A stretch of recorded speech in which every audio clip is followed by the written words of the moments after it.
Alright guys, here we are with another video on this beautiful 2005 Honda Pilot. It's really nice, it's really low mileage. And unlike the Buick Lucernes, it actually starts and runs well enough for me to drive. This is my personal color. So today we're going to be looking at some oxygen sensors and showing you about what they do, what kind of data they put out, and how to read that. So let's dive right in here and go find those oxygen sensors. Let's take a look at the wiring diagram. So this is the upstream sensor, and immediately over here you can see the heater. So you have green and white, which is heater ground, and blue and white, which is heater power. So other than that, these are your two cells here, okay? So this red and white wire is your VECT, green and red wire is the IP, which is the actual amperage pump, or the ion pump, and that reads amperage. And then red and blue is the voltage signal coming into that. So now we have the downstream sensor highlighted, and we're going to look at the wiring diagram for it. So this white wire right here, that's going to be your sensor voltage. The green and yellow wire, that's going to be your sensor ground. The blue and white wire, that's going to be your heater power. And the green and red, that'll be the heater ground. All right, here on the Honda Pilot, we're going to look at the location of the oxygen sensors. So, for starters, the engine is mounted transverse, with the front of the engine being over here and the transmission over here. But this is the front of the vehicle, and that is the rear side of the vehicle. The rear side is bank 1, and the front side is bank 2. So, you can see the catalytic converters come right off the exhaust manifolds, and your oxygen sensor is right there below the valve cover, and its connector is right here on the back of the bank. On the back of the engine on bank 1, you can see it's the same. You have your oxygen sensor. It's kind of hard to see right below that coil. That is your bank 1 upstream oxygen sensor, and its pigtail is over there. We have to get underneath the vehicle to see the downstream oxygen sensors, but they are on the bottom of those catalytic converters that come off the manifold. So this is the front of the vehicle. So this is bank 2, sensor 2. And then if you look right there, right in the middle of your screen, there is bank 1, sensor 2. It's also worth noting that on this car, the upstream oxygen sensors 1 on both banks are 5 wires, so they are ion pumping sensors, and the lower sensors, the downstream sensor, but the sensor number 2, those are traditional zirconia oxygen sensors. Alright, so here let's talk a little bit about how an ion pumping sensor works. So on this car, this is going to be the 2 upstream sensors. So here you have the exhaust stream, this is your exhaust gas, and then you have a little diffusion passage here, which allows exhaust gas into this diffusion cell. Now down here you have a sealed reference cell, which is sealed with atmospheric air. So this nerd cell here is going to measure, this works like a traditional oxygen sensor, a traditional zirconia oxygen sensor. So this is going to measure difference in oxygen between the diffusion cell and the reference cell. And so the PCM control of this is trying to keep this nerd cell at exactly 450 millivolts, which is that 0.5 volt voltage that we're talking about to be perfectly stoichiometric. So over here you have a pumping cell, and what this does is it will pump oxygen into or out of this diffusion cell, or this diffusion passage. I should say these are kind of just passages or cavities. They're not really cells. These are the cells. But it pumps oxygen into or out of here to try to get this diffusion cell to be perfectly stoichiometric. So the amount of current, basically, that it takes to pump oxygen, the amount of current it spends pumping oxygen into or out of the diffusion cell to keep this nerd cell down here at 0.45 volts is calculated as your air-fuel ratio.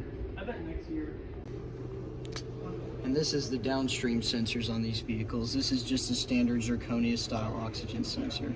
So what this looks like is two electrodes, and it's, monitoring the exhaust, the oxygen content in between these two electrodes in this little passageway here. And the reading you're going to get from that is either 0 volts down here or 1 volt, which is up here. So if your voltage is high, and then in the middle here is perfectly stoichiometric, but this acts like a light switch. So it's either at 1 volt or it's at 0 volts. So you can see here, if it's at low voltage, that 0 volt, that means it's lean. If it's at high voltage, that means it's rich. So here it's rich, here it's lean. What you want to look for in this is the switching back and forth from rich to lean to rich to lean to rich to lean, because it won't sit perfectly stoichiometric. Alright, so now I'm looking at one of my old oxygen sensors here. This is the one that came out of Bank 1 Sensor 1. I replaced it with a factory one. The part number for that is 24002. This is the box the new one came in. This is the old sensor. Now this had a good heater. I measured the resistance on it with the meter, and it was exactly the same as the old sensor. So if I plug that in here, between the yellow on the pigtail, it's the yellow and the blue wires. On the connector side, it is a blue and white wire and a black and white wire. You can see it has 2.5, 2.4 ohms, which is exactly what the new sensor had. So I knew that this sensor at least had a good heater. That was not the problem with it. All right, so over here we're connected to the Bank 2 Sensor 1 oxygen sensor, and we're connected to the heater power right now, so connected to ground. You can see it's connected to the heater sensor, and right now it's on because it's reading 12 volts. Alright, so here I am pinned into the voltage signal out pin of the downstream O2 sensor. Now you can see that yellow shielded wire down there, right below the connector in the middle of the screen. That is to the downstream sensor. And so that's your voltage reading per minute. It's pretty jumpy, so it's kind of hard to read on a multimeter. But if we look at lambda here, you can see that it's right at 0.991 up to 1.1, 1.01 maybe, so right at stoichiometric, which is what we want to see. All right, so we got the pilot here running, and we have the data here. So we have the Bank 2 sensor, which is the frontmost sensor, and this. So we have the lambda and short-term fuel trim. So, and here you can see the pumping cell. So this is going to show the amperage that it takes for the pumping cell to make sure that the diffusion cell is stoichiometric. And so as I rev the engine, you could see Bank 2 lambda and amperage for the sensor are almost the same. Like they kind of represent each other. As the lambda increases, the amperage is going to increase, and vice versa. And you. Alright, here we are running. We got the top on, hooked up to the lower oxygen sensor. This is V1S2, so the back bank sensor number 2. So in blue is your heater current, or your, output voltage. So that will vary with air-fuel ratio. Should be hovering right around that 0.45 we see, and a little to the north and south of that. And then I just threw in heater current there as well. You can see the heater is drawing current because it's on. So here we have our live data for the downstream O2 sensor. And right now it's hovering around 1 lambda, 0.99, which is where you want it to be, because you want the AFR to be at stoichiometric, which is 14.7. And to be able to find the AFR, you do your lambda times your stoichiometric, which is 14.7. And so since it's at 1, that is like the optimal AFR.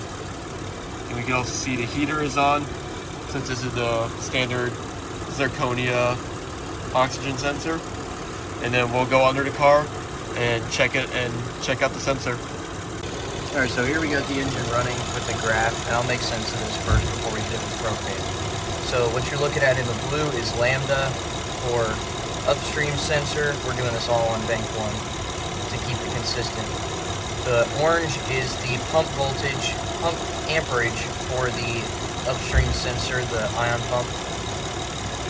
And then the purple is the downstream sensor output. So an increase in these levels is going to meet rich. So if you want to give it a little shot of propane.